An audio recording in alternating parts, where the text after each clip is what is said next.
इस वीडियो को लाइक करें, हमारे चैनल को सब्सक्राइब करें और बेल आइकन जरूर प्रेस करें।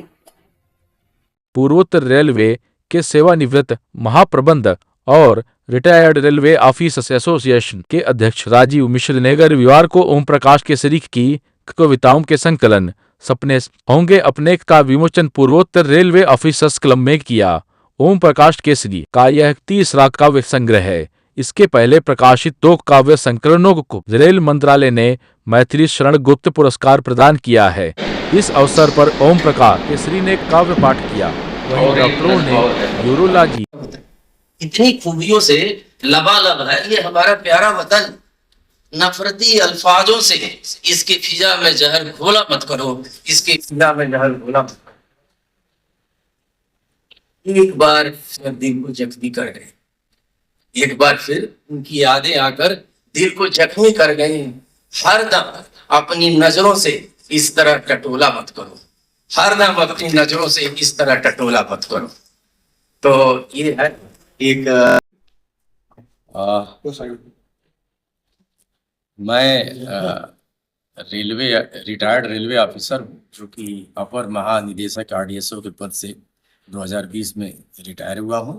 आज हमारा यह तीसरा काव्य संग्रह सपने सच होते हैं अपने प्रकाशित हुआ है, जिसका विमोचन श्री राजीव मिश्रा जी ने किया है, जो प्रेसिडेंट आरआरओ है और retired general manager north eastern railway है। और इस कविता के माध्यम से देश और समाज में सच्ची राह पे चलने की प्रेरणा देना है और घटनाओं पर, राजनीतिक और सामाजिक घटनाओं पे एक छोटी टिप्पणी। सर, लेकिन जिस तरह अभी आपने कविता में एक पार्ट कहा है, पढ़ रहे थे अभी स्टेज पे, मैंने सुना कि जो नफरतों के पे अभी आपने बहुत अच्छा शेर सुनाया था, वो हम फिर से आपके माध्यम से फिर सुनना चाहते हैं। अच्छा, वो वाली जिसमें नफरत का था। ओके। कितनी खूबियों से लबालब है ये हमारा प्यारा वतन, कितनी खूबियों से लबालब है ये हमारा प्यारा वतन। इसके नफरती अल्फाजों से इसके फिजा में जहर घोला मत करो, वक्त बेवक्त ऐसा झमेला मत करो, मझधार में छोड़कर किसी को अकेला मत करो। तो सर, आप क्योंकि ये किताबें आप लिख रहे हैं लगातार, इससे किस तरह से लोगों को समाज में मैसेज देना चाहते हैं कि जो आज की तारीख में जो सिनेरियो है, वहाँ पे जो जीरो टॉलरेंस की बात आती है, या इस तरह के जो माहौल, नफरती माहौल में किस तरह से प्यार का संदेश भेज सकते हैं? मैंने एक बात यही बोला था हमारी कविता में कि भर लो अपनी झोली में दौलते मोहब्बत, हो सके जितना लुटा इसे सकोगे जब यह तेरे पास इफरात होगी। तो कहने का मतलब है कि आपको सच के मार्ग पे चलना है, मोहब्बत और की बात जो है फैलानी है हर जगह। इसी से सभी समस्याओं का समाधान होगा। जब तक नफरत और एक दूसरे के प्रति द्वेष की भावना रहेगी, हम समाज और देश की उन्नति में करने में ये सबसे बड़ी बाधा है। तो यही संदेश इस किताब के माध्यम से दिया जा रहा है कि आपस में भाईचारा हो, लोग मिल करके रहें और देश को आगे बढ़े। मैम, आपसे भी पूछना चाहेंगे, क्योंकि आप अरे इधर लगा इंजीनियर होने के बावजूद एक अच्छे शायर, एक अच्छे लेखक के रूप में आप हैं। आपने किस तरह से इनको बैकअप सपोर्ट किया है, जिससे इनकी लेखनी को नई धार मिली? और ये सपोर्ट की बात नहीं है, इनका शुरू से, इनकी माता जी भी जब हम शादी करके आए थे, इनकी माता जी भी बोलती थी कि इन शुरू बचपन से ही इनको है ना ये चीज का शौक है। तो वो शौक बस वो चलता ही गया। और हम तो कुछ नहीं है इसमें, हमारा कोई खास योगदान नहीं है। बस हम थोड़ा बहुत है ना, नहीं नहीं बस सराहे कि नहीं बहुत अच्छा, आपने बहुत अच्छा ये किया। कहीं भी जाते थे, कहीं भी घूमने गए, कहीं भी है ना मार्केट गए, कहीं भी जाते थे तो आकर के फट से ना बैठ जाते थे, कुछ लिखने लगते थे। हम लोग पूछते थे अभी आकर के आप है ना ये लिखने क्या? नहीं, अरे कुछ मेरे दिमाग में कुछ चल रहा है तो मुझे लिखने दो अभी। अब वो लिखते लिखते इनका है ना वो संग्रह है ना बना। फिर बाद में हमको लोग को मालूम हुआ कि अरे ये चीज है ना लिखते थे आकर के, बताते थे कि नहीं मैं ये है ना अभी देख के आया हूँ, मुझे है ना लिखने दो, ऐसा करके। तो ऐसा ये नहीं है, बस ये कहते हैं ना कि हर कामयाब आदमी के पीछे एक महिला का होता है, उसमें आप कह सकते हैं कि नहीं, आपकी किताबों के पीछे आपका है। महिला का होता वो सबसे पहले तो हम इनकी माता जी का बोलेंगे, वो उनका तो बहुत बड़ा है ना योगदान है इनके, है ना बाद में हम आए हैं। इनके पहले इनकी माता जी है, उन्होंने बहुत है ना इनको ये किया है, आगे प्रोत्साहन किया, बहुत आगे है ना पढ़ने में है ना सहयोग दिया। बाद में हम आए, हाँ मैं भी है ना थोड़ा बहुत, बस जो पत्नी का धर्म होता है वो हमने निभाया है बस, बाकी तो सब इनका ही है ऐसा। बहुत बहुत उनके साथ भी ले लेंगे। नहीं नहीं, हमने उनको थोड़ा सा परिचय दे दिए। हाँ, मैं जोशी अग्रवाल हूँ और मैं केसरी जी के पुराना साथी हूँ। मैं वहाँ पे जब हम लोग साथ में थे भुसावल में, कब से लगभग 20 साल पहले, तब से जानता हूँ इनको। और फिर मैं जगह जगह काम करते हुए मैं ईस्टर्न रेलवे और साउथ ईस्टर्न रेलवे में कलकत्ता में जीएम के पद से रिटायर हुआ हूँ और लखनऊ में आजकल रहते हैं।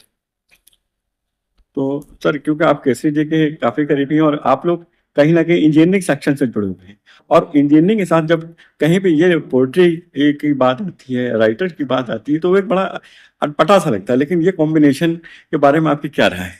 नहीं, ये आपने पूछा है, ये सभी हमारे साथी सबको ऐसा लगता है कि इंजीनियर जो होते हैं वो खाली लोहे का या कंक्रीट का काम करते हैं, तो उनके हृदय में शायद वो उतना मधुरता नहीं होती या उतने वो सॉफ्ट नहीं होते। लेकिन अभी जो आज हम लोग इस संदर्भ में है, केसरी जी ने एक बहुत सुंदर पुस्तक लिखी है और उसका जो शीर्षक है वो है सपने सच होंगे अपने। तो जो ये बड़ी पॉजिटिविटी है, जिसके टाइटल में देखते हैं हम तो कितनी पॉजिटिविटी है, और जहां तक उसके जो अंदर लिखा है उन्होंने, तो वो मैं उनकी अप्रोच खाली बताता हूँ एक दो। उन्होंने लिखा है, जिंदगी में बहुत गम है फिर भी मगर थोड़ा थोड़ा सा मुस्कुराते रहो।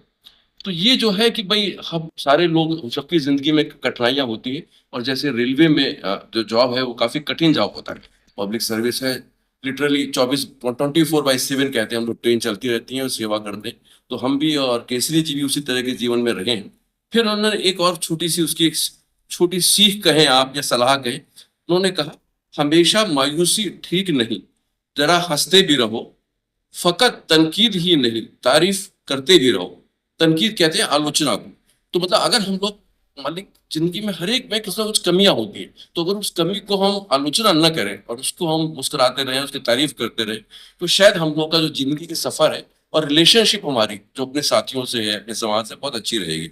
और वो शायद जो हम लोगों ने रेलवे में सीखा है कि अगर हम लोग इस टीम की तरह रह सकें तो बहुत कुछ हम अच्छी सेवा कर सकते हैं अपने, जो हमारे कस्टमर कहें, जो हमारे यात्री कहें। वही इसमें उन्होंने बुक में लिखा है, बहुत अच्छी अच्छी बातें लिखी है उन्होंने। तो अभी तो आज, क्योंकि ये बुक आज ही रिलीज हुई है, तो मैं सब तो नहीं पढ़ा, लेकिन मैं केसरी जी को जितना जानता हूँ, मैं ये निश्चित रूप से कह सकता हूँ कि उन्होंने बहुत प्रैक्टिकल सलाह दी है कि कैसे हम लोग खुश रहें, और अगर खुश रहेंगे तो कैसे हम लोग ज्यादा सक्सेसफुल वर्कर कहें आप, या एक सोशल जो एक यूनिट कहें सोसाइटी की, वो रहेंगे। मैं उनको आज बधाई देता हूँ इस अवसर पे।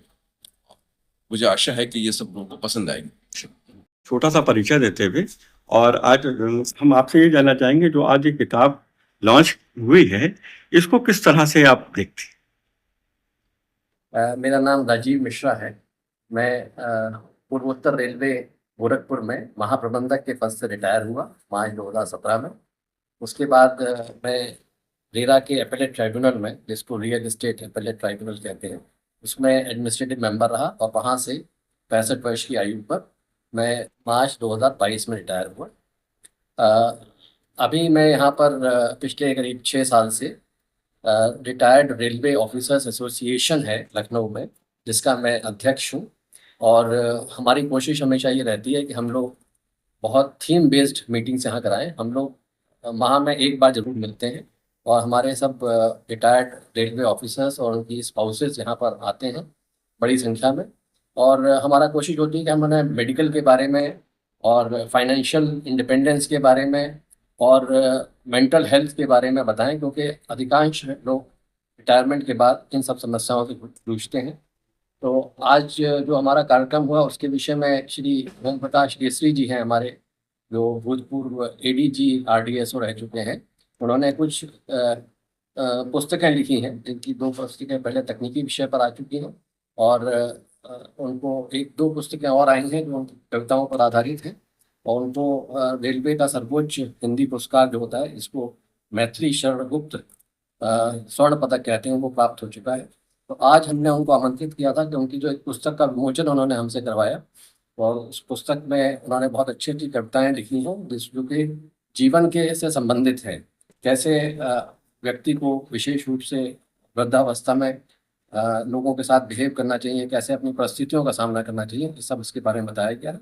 और ये बहुत अच्छी पहल है कि हमारे अपने एक सदस्य, सीनियर सदस्य आज इस पुस्तक को यहाँ पर लेकर के आए। और उसके साथ साथ आज हमने मेदांता हॉस्पिटल लखनऊ से, जो कि है, और हम लोग उसकी सुविधाएं उपलब्ध हो रही हैं, उनके एक बहुत वरिष्ठ डायरेक्टर यूरोलॉजी को यहाँ बुलाया है, और वो आज इस पर चर्चा करेंगे यूरोलॉजी के विषय में। और साथ ही साथ हम लोग एक CPR का भी कार्यक्रम करेंगे, जिसमें लोगों को सिखाया जाएगा कि अगर किसी को आर्टिफिशियल रेस्पिरेशन की आवश्यकता हो तो वो आर्टिफिशियल रेस्पिरेशन कैसे दिया जाए। तो ये बहुत अच्छा रहेगा हमारे सदस्यों के लिए, मैं समझता हूँ बहुत अच्छा हमारे सदस्य इसको ग्रहण करेंगे। धन्यवाद।